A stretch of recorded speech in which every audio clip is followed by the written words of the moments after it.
Hello and welcome to Questions and Digressions, a new podcast on politics and international affairs. I'm your host, Shashwat, and I'm very lucky to have Dr. Jabin Thomas Jacob as my first guest. He's an associate professor at Shiv Nadar University and one of India's foremost experts on China. Dr. Jacob, thank you for joining me in this conversation. Thank you, Shashwat, for inviting me. Glad to be here. So the first set of questions, I would like to understand the nature of the Chinese party state. What do we in India and the rest of the world not understand about the Chinese party state? Like, how is it any different from a state like India or the United States in managing its internal affairs or conducting its foreign policy? Well, I think the first aspect is really how you characterized it. Like it's the party state. So the party is very important. The party comes before the state. So in that sense, the People's Republic of China, I mean, we all call it China, but we misunderstand the fact that this is a country where a particular political party, one particular political party, that is the Communist Party of China, is in power, and the sole objective of the Communist Party of China is to remain in power. So what we understand as national interests, when we discuss international relations, what we would think as rational objectives for any particular state are not necessarily what apply to the party state, the Chinese party state. Here, it is a political party that is in the business of subverting uh, the national interest to regime interest.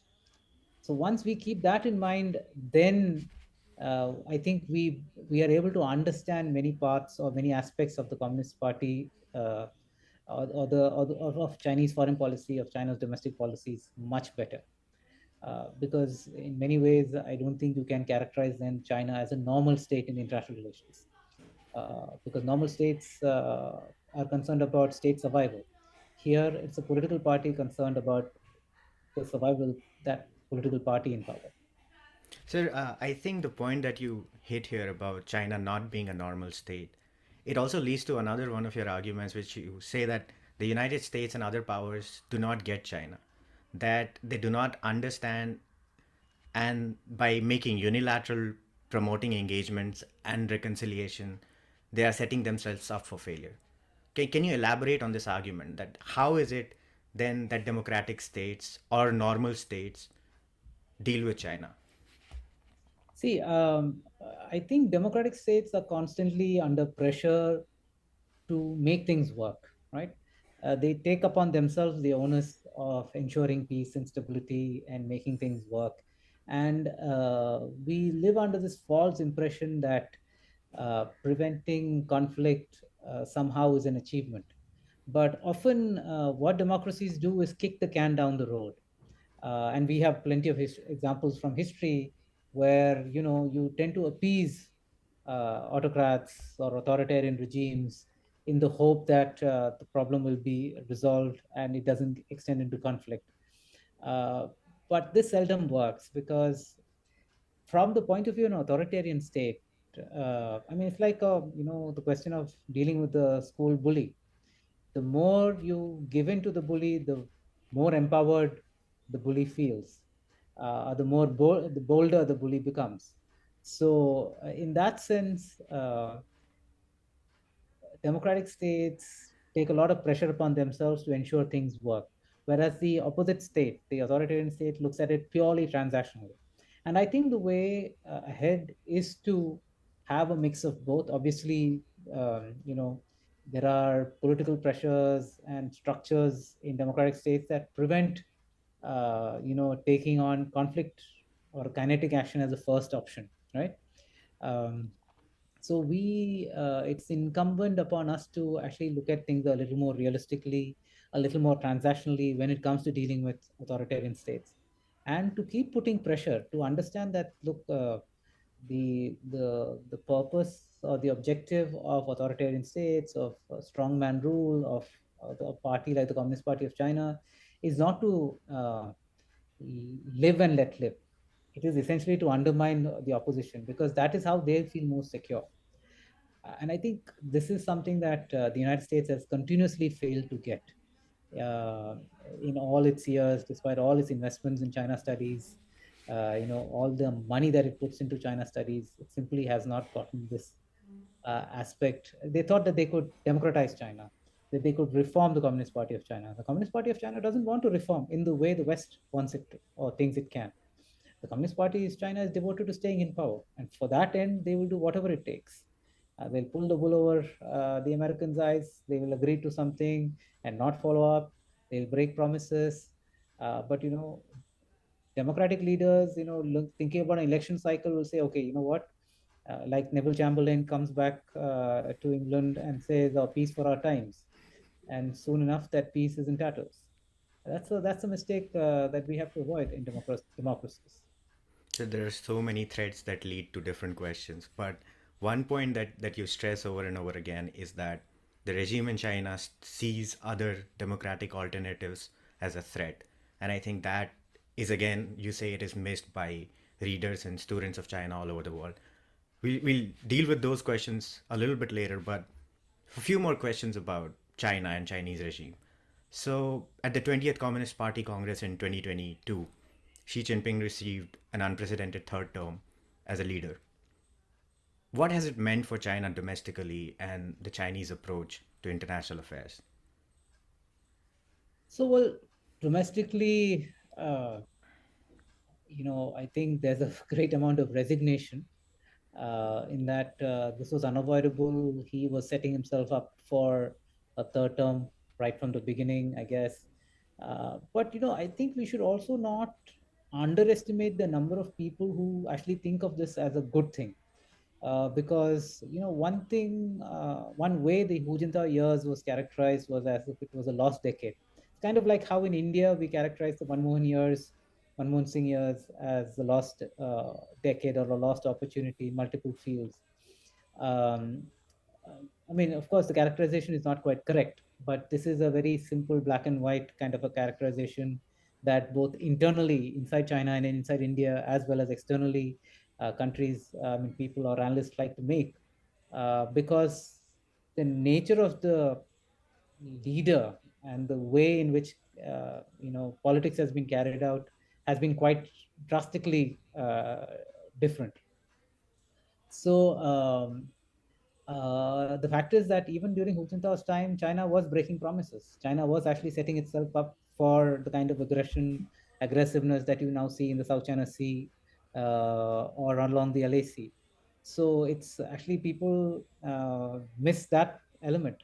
But clearly, Xi Jinping has brought a greater dynamism to Chinese foreign policy, certainly. He's cracked the whip. He's become much more aggressive about doing away with this hiding your capabilities, biding your time kind of a notion that everybody associated with Deng Xiaoping.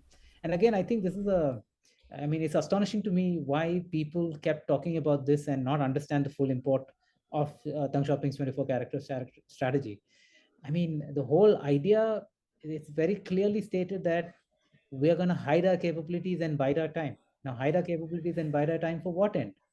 So somehow people seem to miss it. I mean, even as they all quoted this 24 character strategy, they didn't seem to prepare for what might come when China decided to stop biding its time and stop hiding its capabilities. And Xi Jinping is clearly that period of China where he stopped biding his time and stopped hiding China's capabilities. So on the external realm, I think we see it's much more clearer.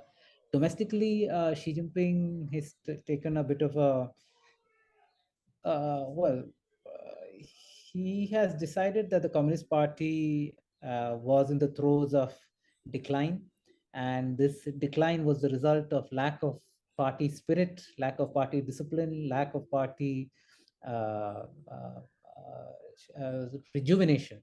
So he's decided that the party has to revive itself if it has to stay in power.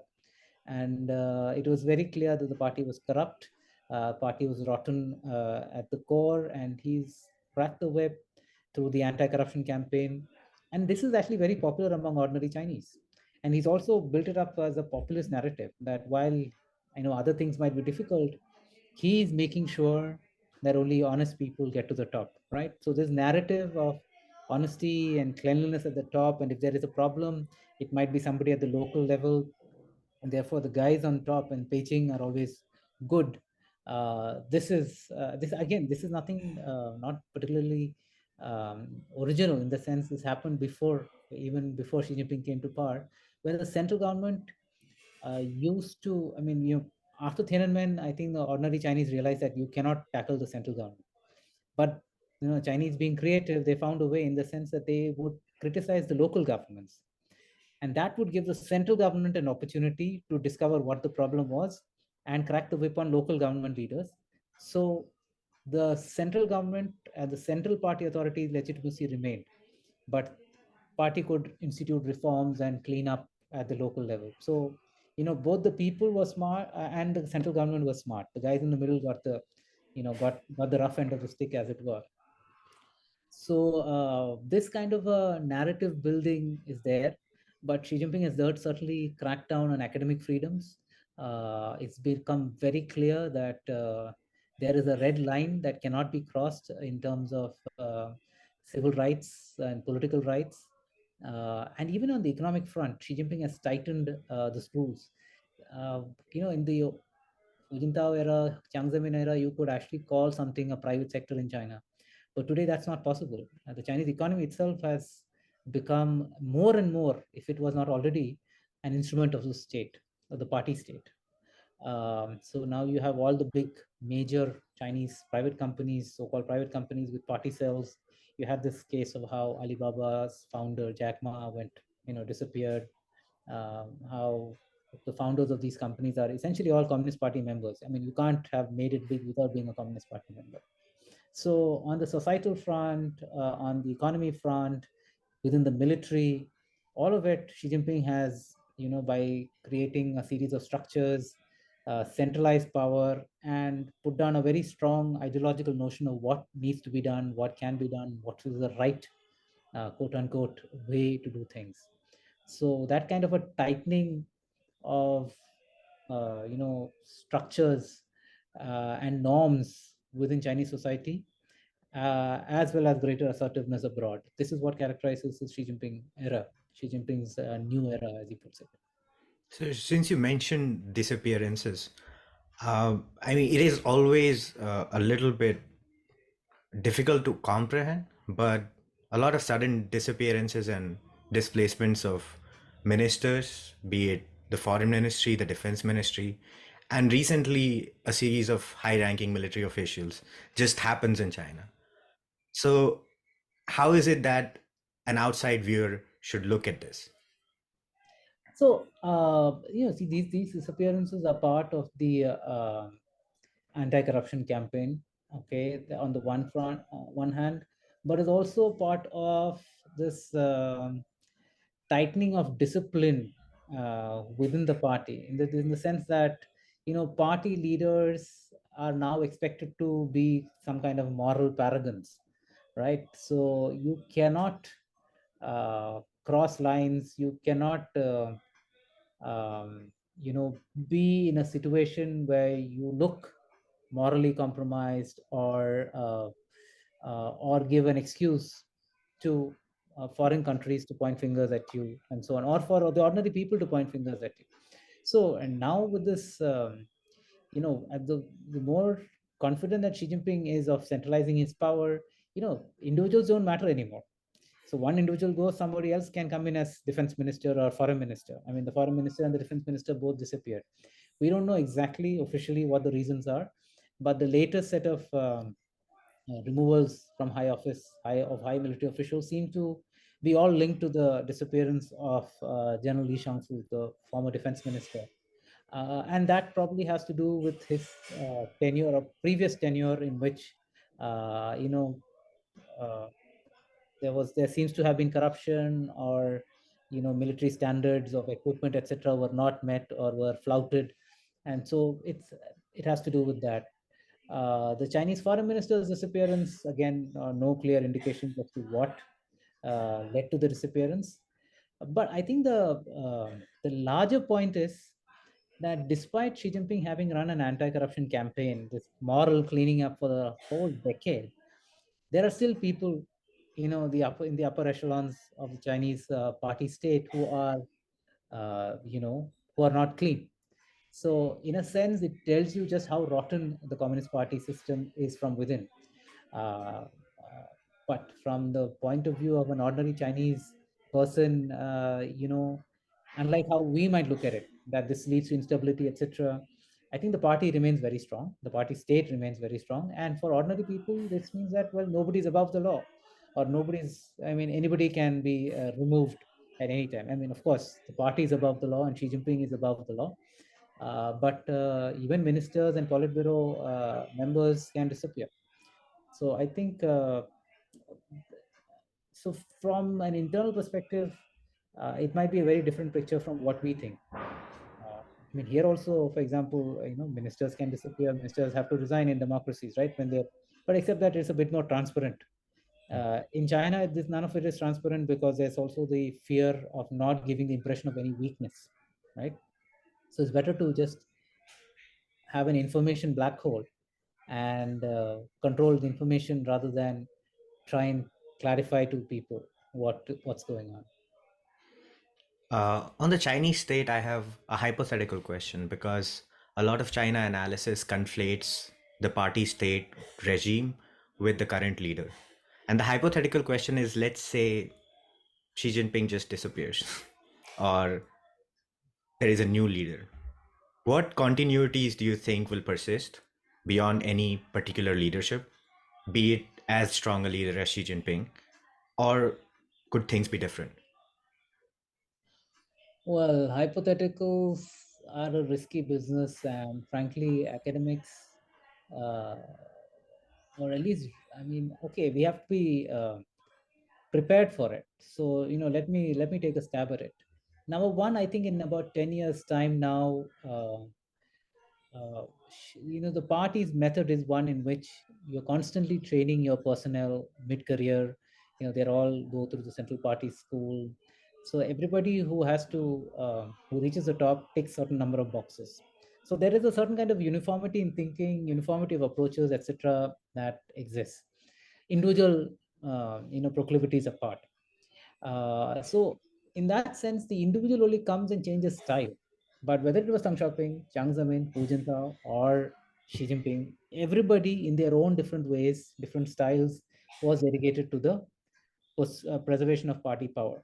So I am not I'm not of the view that the party will suddenly collapse if Xi Jinping disappears from the scene. There'll always be somebody else who will take over. And you see, Xi Jinping also came to power with the help of the party, right? So, and the fact that he's able to do this anti-corruption campaign is precisely because there's a support of a lot of people within the party for this campaign. Otherwise, the party should have collapsed long ago because you're just wiping out the top echelons. But there's a method to this madness, and there's a great deal of support for this kind of change or anti-corruption campaign. So if Xi Jinping leaves, there'll be somebody else taking over. Maybe he doesn't have the same kind of style, but I don't think he will be any less authoritarian or authoritative or in authority as Xi Jinping was. It always depends a little bit in terms of intra-party dynamics. There might be a phase where things are unstable, but we shouldn't expect uh, Chinese pressure on our borders or aggressive Chinese foreign policy to stint. In fact, in many cases, when political regimes feel themselves under threat, and let's face it, even Xi Jinping feels under threat, and the party feels under threat because threat from his own people, then there's a tendency or a temptation to have external adventures or to deflect attention by being aggressive with the United States or doing something on the border with the LAC with India, so that people focus on threats outside rather than challenges and threats inside. So, given that the challenge from China is going to be more or less consistent, my second set of questions are more about Sino Indian bilateral ties. Now, in your assessment, what is the current state of affairs? So, trade figures are more or less there, imports have gone up, balance of trade has been in China's favor and it continues to be.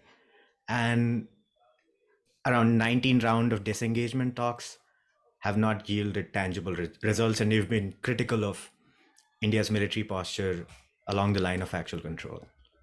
What's your assessment of current state of affairs? So let me start with the economic question first. It's the easiest one to deal with, actually. See, the trade deficit is going up, but it's not a country's trade deficit with one country, but the country's overall trade balance that matters. So if we didn't have a trade deficit, $100 billion deficit with China, we would actually have a larger trade deficit with some other country, because we'd be buying stuff that is more expensive than the stuff that we're getting from China, right? So there is that aspect to it. The more serious part of this deficit is the fact that the Chinese are blocking Indian products from entering the Chinese market uh, through a variety of non-tariff trade measures. Now, again, I think that is something that the Americans and the Indians all just did not understand for the longest time, because we just assumed that China, because it's part of the WTO, because it's part of the world economy, would act like a normal economic power, right? Give and take, trade. But the Chinese have a very zero-sum mentality. They are very mercantilist in their thinking as far as trade goes, because they want an accretion in their power and an attenuation in the power of somebody else. So that is why they have these non-tariff barriers. They block foreign apps and technology, or sort of online products from, or apps and so on, from accessing their markets. And strategic sectors, they are particularly concerned about that they do not give access to foreign tech firms and so on and so forth. We are also beginning to worry about this in India, because that's why we have this data protection law, where we want data localization, or we want to protect strategic sectors. That's why we are keeping out Huawei from our telecom sector and so on, right? So these are normal concerns for all countries, but the Chinese have been doing it for much, much longer, and that's a fact. Plus, even where our goods are competitive, they've tried to block it. Now, it's only very recently, for example, that they've started allowing Indian pharma products into China, but that's because they wanted to reduce the cost of their own public health expenditure. Finally, after 20 years odd, they have started doing that. Now, as far as the military, the political side of it, of course, relations are bad. I think we made a mistake with the informal summits. We simply did not understand how the Chinese thought about it. We thought that if you do a leader-to-leader thing, things might work out. But the Chinese leader doesn't think the Indian leader is at his own level, right? That's why he skipped the G20 summit in Delhi. Because if he was coming to the G20 summit, the Chinese president would be just one other leader, and the cameras and the attention would be on Prime Minister Modi, shaking hands with President Biden or Prince Salman of Saudi Arabia, and the Chinese leader would be anybody else. So he decided he's not going to stoop down to what he thinks our level is, the Indian level is.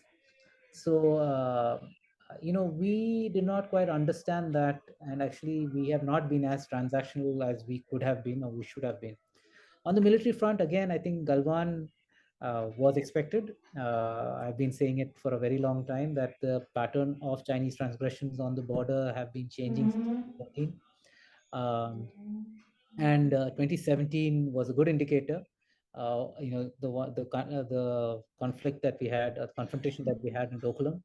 But 2017 would have been an opportunity for India to finally realize that the Chinese mean business when they are when they talk about the border, and that they are actually threatening Indian interests all along the LAC.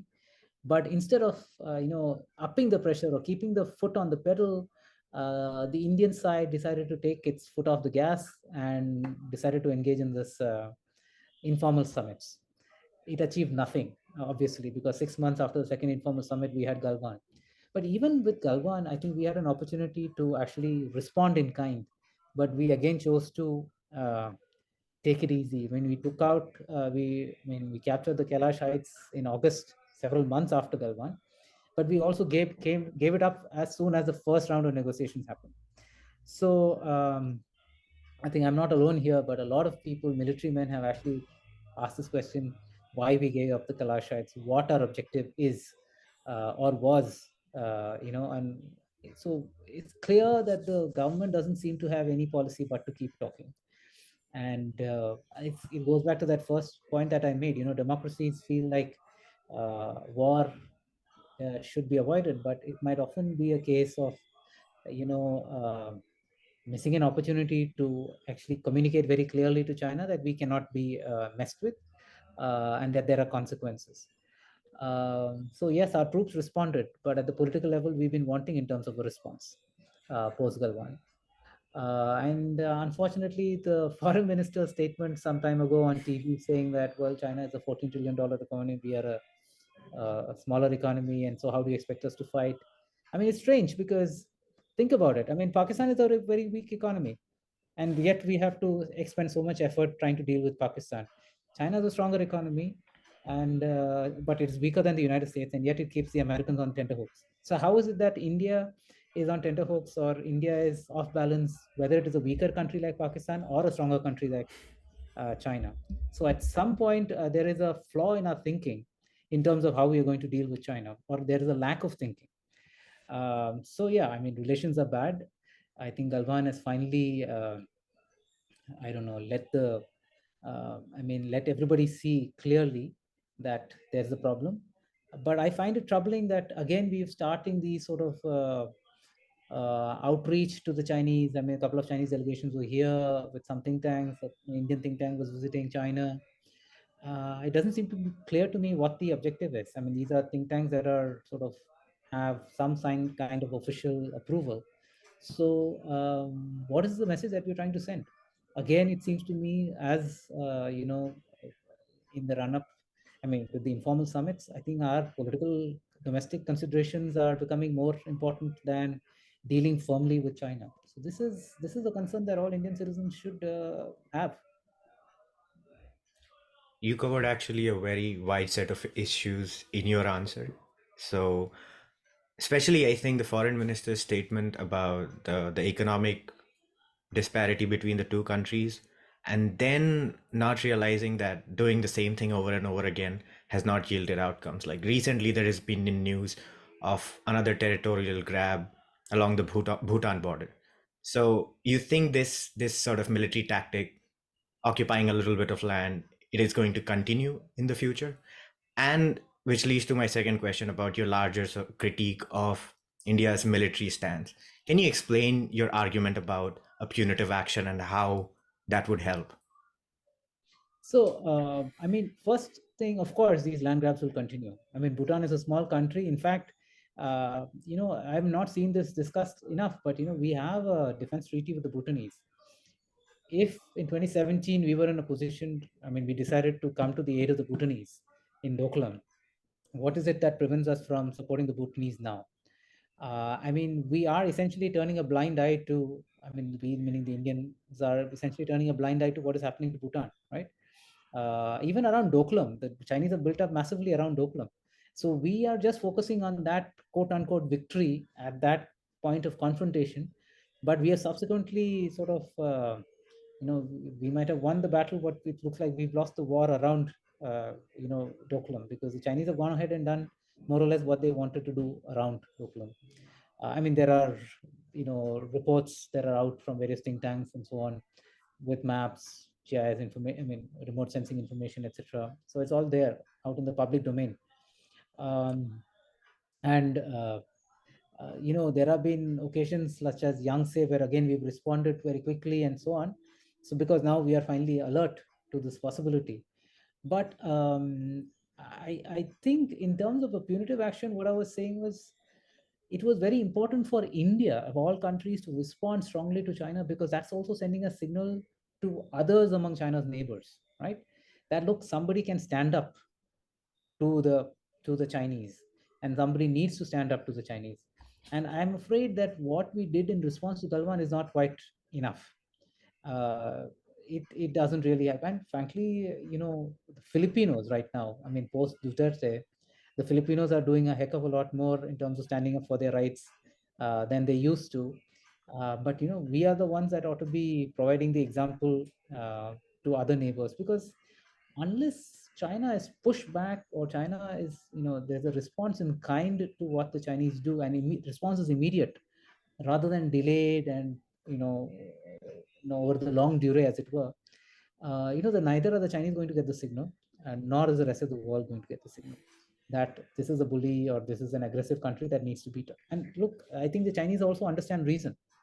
The Chinese are reasoning that the Indians are predictable, the Indian responses are easy to deal with, that the Indians will never do anything aggressive or that surprises the Chinese, right? Doklam was something of a surprise. They seem to, I mean, it seems from their reactions, because they did not expect the Indians to actually come into Bhutanese territory and push back the Chinese. But then the Chinese decided to get back at us through Galwan, and that time we were surprised. So I think we need to understand that unless we respond in kind, and I'm not saying start a large scale war. I think a lot of people are afraid of this one incident on the border, flaring up into a larger conflagration. I think that's a complete misunderstanding of how the Chinese think, and that is us being too cautious. I mean, why would the Chinese? I mean, we always worry about our two-front war. Don't the Chinese have to worry about their two fronts or three fronts, right? I mean, they also can't divert all their resources to one border. And look at the politics of it. I mean, if the Chinese have a full-scale conflict or any significant conflict of any considerable duration with the Indians, a lot of their rationale, their posturing vis-a-vis the United States is also going to crumble, because Chinese are going to ask, saying, "Hey, listen, you are always talking about confronting the United States and taking over from the Americans, but you can't handle the Indians. So what are you going to go and handle the Americans?" So I think that kind of a signaling, that kind of messaging is also important for India to. I'm not saying that we fight on behalf of the Americans, but we are actually defending our own interests, and we are not defending our interests if we don't respond. Punitively where necessary, politically where necessary, diplomatically where necessary. But right now we are happy talking, and talking is actually advantages of Chinese. They set the pace in terms of when they attack or do something on the LAC, and they set the pace of negotiations. So how is it that is helping us? So you very importantly brought the smaller South Asian nations and how China is trying to make inroads in all of these countries, which China has traditionally seen as part of the South Asia and therefore has enjoyed historically good ties. Now, I want you to like talk about the nature of threat that India faces that comes from China and its approach to all these smaller South Asian states. Okay, let me start with the domestic element. I mean, how does China threaten India domestically? Um, so I think the foreign minister in his latest book sort of hints at this. It says that today conflict is not so much kinetic on the borders, but a lot of it is actually already within countries, right? Through misinformation or disinformation campaigns, and through influence operations that the Chinese are engaged in, and so on. So I would say that, at least as far as India is concerned, Galwan was a good wake up call. I mean, it's like 1962 set a whole generation of Indians against China, destroyed India-China relations. I think 2020 was sort of a 1962 for the younger generations, in the sense that we are now all alert against China, right? I mean, except for the people who actually have a lot of business with China and who sort of hope that they can make money doing business with China. I mean, bit of that is necessary, obviously. I mean, I'm not saying cut off trade ties entirely, because, like I said about the deficit, we get from China what we need, right? And if we didn't get it from there, we'd have to pay more to get it from somewhere else. But at the same time, we also have to be aware that the Chinese are blocking us on one front or the other, and we have to sort of take measures accordingly. So I don't see such a major uh, domestic challenge from China in terms of its influence operations, because very few people will be convinced by a Chinese argument that, I mean, there are very few people who think China is out to help us, or actually believe in this Chinese, what the Chinese say about a nation century. I mean, the Asian century for China is a Chinese century. The Chinese do not really respect India. I mean, the Chinese meaning the Chinese government, right? I mean, we should separate the government from the people. Right? Ordinary Chinese and ordinary Indians can get along perfectly well, but this is the political systems that are contending with each other. Um, so, but in our neighbors who do not have a history of conflict with China, who often more in like except in a few cases do not have a border with China, then that is where Chinese influence becomes pernicious, because that is where those countries feel India is a larger problem or a threat than China is. So China is a power that is far away. Like take Maldives for example, or take Sri Lanka. So those countries feel the pressure on them is from India, not from China. So they feel that they can play the China card and so on. And I think the way to respond to that is not by being aggressive and being playing Big Brother, but by actually, and this is something that the government is actually doing, by offering these countries reasons to actually become more closer to us. So in terms of trade ties, the way we supported Sri Lanka through its economic crisis, the way we are still being quite reasonable with the Maldives, all of this, I think, is what matters and how we sort of engage with them, with the Bangladesh government, with the Nepalese government. I think the blockade was a mistake.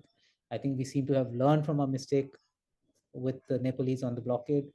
And so, we are much more active there. I mean, in all these countries in terms of, okay, how do we, help you? So, in a sense, I think China's presence in India's neighborhood has taught India a bit of a humility, right? And I think that's a good thing. Big powers also need to be humble powers in order to keep your neighbors with you, because otherwise, I mean, today you are worried about the Chinese, but it's not as if the Americans are any less of a problem, right? These small countries can also play the Americans against you. So I think the biggest problem really is Pakistan, right? We have this binary in terms of our thinking on Pakistan, that we seem to have completely given up on Pakistan. And so by giving up on Pakistan, we have essentially left Pakistan to the Chinese. First it was to the Americans, and now we are left to the Chinese. So I think there's a problem there, that unless we fix our relations with our neighbors, including with Pakistan, we are going to see China grow in influence and power in our neighborhood. So we have to decide which is our larger problem. Is it Pakistan or is it China? And we have to prioritize. We can't be dealing with both challenges at the same time, right? It just takes that much more energy. And as the foreign minister said, we are a small economy. So, by that logic, we should try and fix at least one of our relations, right? Uh, my concern is that uh, I think he's picked the wrong relationship to try and fix. In the sense that it seems to be India prefers to go easy on China and go harder on Pakistan, when the longer term challenge seems to be or is clearly China. So it's a matter of priorities. It's a matter of one's ways of thinking. If you are a realist, China is well and truly a challenge that should be the first order of priority for Indian policymakers, Indian analysts, Indian thinkers. And you know, the larger issue that applies to all countries, including India domestically, is this China model. The belief that Chinese are somehow more efficient, more disciplined, and they're able to achieve much more because they have a particular kind of a government or a particular kind of a political structure. And that is the most dangerous thinking, I think, we should worry about. That people say, okay, you know what, democracy is not working for us, or democracy is too inefficient, and therefore let us try the Chinese model for a while. If we do that, even if you're in confrontation with the Chinese will have won, because that is what the Chinese party state wants to achieve. Chinese party state wants to undermine democracy. And if Indians start thinking that democracy is inefficient or doesn't work, or that we need, strength, uh, the Chinese way, then the Chinese have won. So that sets the stage for like the larger geopolitical questions that come with China, that is truly a challenger and a threat, as you put it bluntly. And President Xi Jinping frequently refers to major changes unseen in a century. What does China hope to achieve as a result of these ongoing changes? Actually, that's a very interesting phrase that you picked up from President Xi Jinping. I think the foreign minister in his new book, also actually talks about, this period being a time of uncertainty and flux. So actually, we have two different political systems talking about periods of great change and uncertainty, but perhaps for different reasons and with different kinds of solutions. For Xi Jinping, the objective is really to keep his own people on tenterhooks, saying that, look, the outside world is hostile, therefore, we all need to rally around the flag. You all need to rally around the Communist Party of China. You do not have any other alternative. We are the best place to protect China's interests, and so on. And it's a way of instituting reforms within the PLA, within the military. So if you have everybody on tenterhooks, on pins and needles, then people are constantly moving, constantly trying to do something, and you as Xi Jinping as a sutradhar, as it were, he's able to manage or control the tempo. But I mean, at least that's his hope, that he thinks he can control the tempo.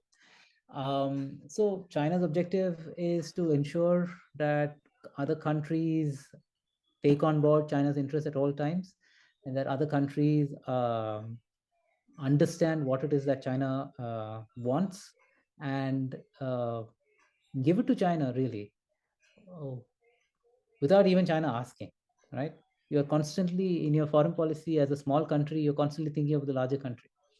And in South Asia, for example, the Chinese objective is to replace India as a country that these smaller countries think about first, because that is how China can dominate Asia. And only if it dominates Asia can it actually start challenging the United States. So when he says challenges unseen in a century, or changes unseen in a century, he's also looking at it as an opportunity, domestically as well as externally. And you wrote an article about India's possible role or response in case of a Taiwan crisis. What's your sense of the cross-strait relations? Do you see a Taiwan crisis play out in a foreseeable future? Especially given that in this week, the Taiwanese will hold presidential elections. And there are like two directions of questions I have with regards to a Taiwan contingency. So the first one is, what can what can Taiwan expect from India? And the second question is, what real consequences will such a contingency have for India? In case of the LAC, we understand it's tangible, it's territorial, it's immediate, even in the case of South Asian nations. But Taiwan still, at least in Indian imagination, seems a bit far away. So, how do you respond to that? I mean, so there are several questions there actually. See, one, um, to the first question about whether there is a Taiwan going to be a Taiwan contingency, I don't think so. I mean, this is a hypothetical too, okay? But here I'm willing to go out on a limb and say that this Taiwan threat from or to China, or the Chinese threat to Taiwan is a bit overblown. This is, the Chinese have been saber rattling for a long time, but look at what they have done in that time. Right? Everybody's focus has been on Taiwan, and but since 1950, since 1949, the Chinese, everybody thought they were going to capture the island of Taiwan after the communists took over, but then the communists went over and to Korea. So 50 to 53, they had a war with the Koreans. Um, then 62 with the Indians, then with the Russians, then with the Vietnamese. So and then the Southeast China Sea, South China Sea. All this time, what have they done with respect to Taiwan? The Taiwanese have only been investing in China, and the Chinese have sort of gained from that cross-strait relationship. But their aggressive actions have always been elsewhere. Yes, they've been saying, "Oh, we'll reunify," but right now Taiwan is the goose that lays golden eggs. I mean, you want to reunify, it's going to come at great cost. Taiwanese do not want reunification. Increasingly, younger Taiwanese are inclined against the Chinese. Their identity as Taiwanese is much, much stronger. I mean, look, it's a different Chinese society altogether. They might be Chinese in culture, and they might be a Chinese society, but they're a different political system and a different political entity, right? And there is no law that says all Chinese, ethnic Chinese, need to be under one sovereign state. Now, this is something that is also happening in Xi Jinping's China, where the political idea of communism or Marxist Leninism is now being merged with these civilizational ideas of China as a great state, China as a state that, I mean, as a power or an entity that extends beyond just what China's borders are right now, right? So, I mean, this kind of a logic applies to several countries. Is also there in sort of growing in India. You can talk about Turkey again. Borders are becoming increasingly fungible for countries or political parties that have a civilization state approach. Um, uh, so now, so coming to the question of what India, so that's my first point about, I don't think a contingency is something that is going to happen anytime soon. This is not likely. There's a lot of great deal of opposition within China itself, within the PLA itself, to sort of an attack on Taiwan, because one, the PLA is afraid that it might not be able to do what it's been tasked to do, and if it fails, then it's egg on, not just egg, but it's also a question of survival of the Communist Party itself. So this is a very risky move for Xi Jinping, but they have to keep, rhetorically at least they have to keep it up, and they hope that rhetoric will be enough to prevent other countries from engaging too closely with Taiwan, and that has succeeded so far.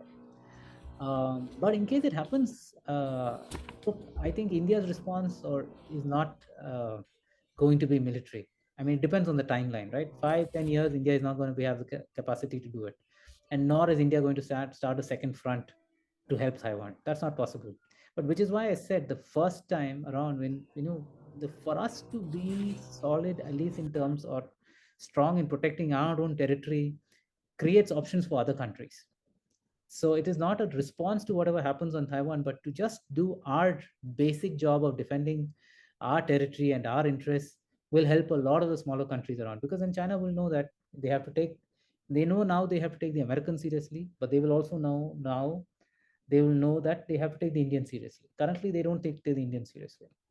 So I don't expect in case of a Taiwan contingency, I don't expect the Indians to come to Taiwan's aid, but we do other things for Taiwan. We have a growing economic relationship with them. We have growing people-to-people contacts with them. We have growing tech relationship with them. Taiwanese investments in India are growing. So I think that's a way in which we are helping the Taiwanese by being open to them. And the Taiwanese realize the value of it. I don't think the Taiwanese are unaware that this is, India comes with its own strengths. So I think I would leave it at that. Thank you for. I think you're one of the few people who are saying that there is no Taiwanese contingency. At least that's not the view that is heard.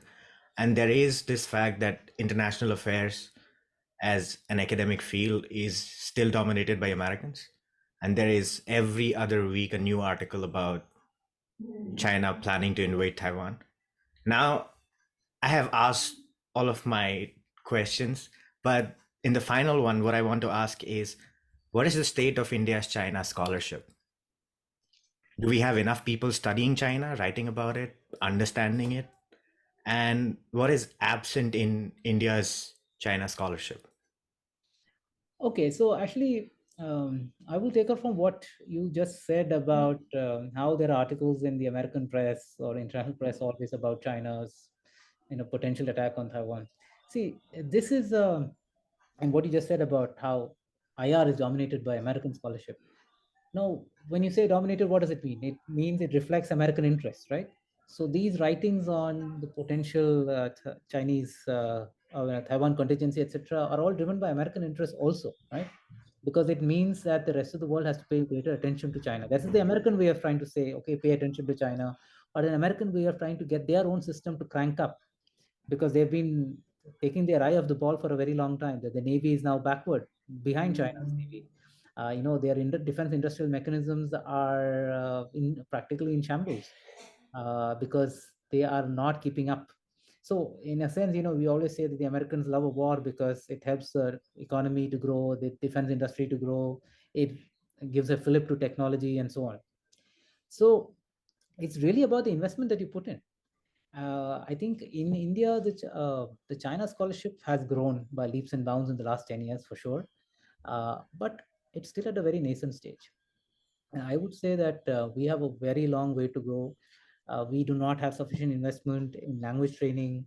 We do not have sufficient investments for field trips. Our relationship with Taiwan isn't so strong enough to keep sending hundreds. Well, it should be thousands of students, but hundreds of students to Taiwan. I mean, even in the good years of India-China relations, there were never more than a few hundred students in. Oh, well, there were thousands of medical students, Indian medical students in China, but the students that actually mattered in terms of social science skills, the language training, politics, law, economy, we had barely a handful of Indians in China at any given point of time. Till date, there is maybe one Indian scholar of China who focuses on the Chinese economy in India. All right. So where are the China experts in India? Well, the government has simply not invested in them. Those of us who come to China have sort of come to it by chance, out of our own interests. And now, of course, a lot of students are being interested in China because they see it's becoming an important actor. It's become first they started learning the language because it's an important actor in terms of economics, investments in India, or trade, etc. But now it's become sort of more and more fashionable to sort of invest and study in China because that's one challenge that both the Indians and the Americans are agreed. But if you look at our scholarship on Pakistan, again, quite poor. Why? I mean, Pakistan for the longest time has been considered India's enemy, but there's no scholarships. It seems to me that the government prefers to keep scholarship on countries of interest limited because that would complicate the government's approaches to these countries. I think it's a failed approach. Successive governments, I'm not talking about this just particular government, but also the previous government, have believed that it is best to keep it in the hands of the bureaucracy or of the top political echelons without too many inputs from the outside. That has what has led us to this sorry pass in India-China relations. And our investments in China studies in India are still quite poor. Now there's a lot of private initiative, maybe a little bit of government push, etc., that's happening. But we are several years behind, if not a few decades behind. But we can catch up. See, that's the other thing. I mean, uh, it's not impossible. Where there's a national will that we have to now focus on China, then we can. But my concern is not that. My concern is now everybody is talking about China. Now, what are the countries that we're missing? Right? We started talking about China once China was finally clearly a threat. But we have to have expertise on our neighborhood. We have to have expertise on, not because they are threats, but because these are our neighbors, on Africa, on Nepal, on Indonesia. I mean, Indonesia is our neighbor. How many experts in Indonesia are there in India? How many experts speak the language? So it's not only about China. I think if anything, the focus on China should teach us that, like the Chinese, we need to pay attention to our neighborhood. We need to develop capacities, institutes of Nepali studies, institutes of Pakistan studies, institute of Bangladesh studies, institute of Malaysian studies, whatever, or institute of Kenyan studies. But you know, international relations in India seems very much more comfortable doing theory rather than area studies. And international relations is more than about international relations theory. It's also about area studies and comparative politics. So comparative politics, area studies still have a very long way to go in India. So that's my concern. And yet it can all be resolved practically overnight if the government puts in money. It's all a money thing. And you know, again, to come back to the foreign minister, well, we are a few $1 trillion economy. If he puts that some of that money wisely, we get more bang for the buck in the next 10 years. And we'll be well and truly prepared to be, Vishwaguru or global power. Yeah, now it's the new term is Vishwamitra. You mentioned his new book quite a few times, Yeah. and So, I just got it and I've been reading it. Uh, Finally, can you recommend some books for somebody interested in learning about China? oh, okay. So this is not a question I came prepared for. See, there are lots of books that are increasingly hitting the market. One book I can just offhand recall is by a French journalist uh, called Inside the Mind of Xi Jinping, called by Francois Bougnon. And then there is this book by a Chinese author called China in 10 Words. So, I mean, if you have to understand China, I think you start by understanding Chinese politics and Chinese society. You cannot understand Chinese foreign policy by reading books on India-China relations or Chinese foreign policy per se.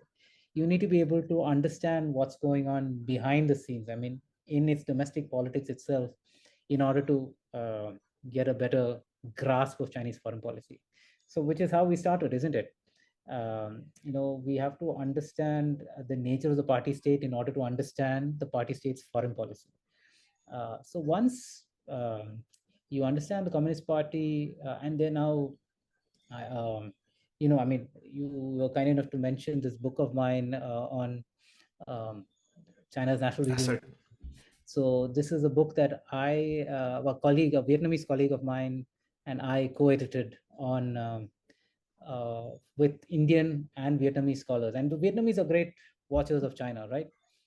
In fact, we pay too much attention to American or Western analysis of China, not enough to analysis of China by China's own neighbors, the Vietnamese, the Japanese, and so on. So this is one gap that I wanted to sort of address by collaborating with Vietnamese scholars. So this book actually looks at China's domestic politics as well as China's foreign policy. Um, so, and we believe that we have done a good job of trying to draw uh, out the implications for Chinese foreign policy from its domestic. Then there is, of course, the special report that my colleague Bhim Subba at the University of Hyderabad and I guest edited for the China Report journal. And the China Report journal is one of the oldest journals on China, produced by the Institute of Chinese Studies. I mean, the oldest journals in the world. Again, I think all your listeners, viewers should actually pay attention to the China Report. So we had two special issues out on the Communist Party of China's 100th anniversary. So a great, and this is nothing to do with foreign policy, but just about the party. So we covered issues such as parties' approach to history, parties' approach to propaganda, parties' approach to minorities, labor, the economy, and so on. So again, these two special issues of February 2022 and August 2022, if you can get hold of it, those I would recommend. Thank you. All great recommendations. I will put links to each one of them. Because those of you who are actually interested in foreign policy in South Asia, we had a book that came out from the Center for Social and Economic Progress that I was co-editing on Chinese engagement in South Asia. So we looked at how Chinese influence grew in countries like Sri Lanka, Nepal, Bangladesh. So again, a very great collection of authors, very interesting insights into how the Chinese operate in these countries. So again, for those of us interested, and I think we should be more interested in China, South Asia first, than extend beyond. First, let's look at our own neighborhood. So this is another book that I would. A report is available online for free that I would recommend. Thank you. Thank you for this interview. Thank you for all the recommendations. Thank you, Shashwat. Thank you, sir.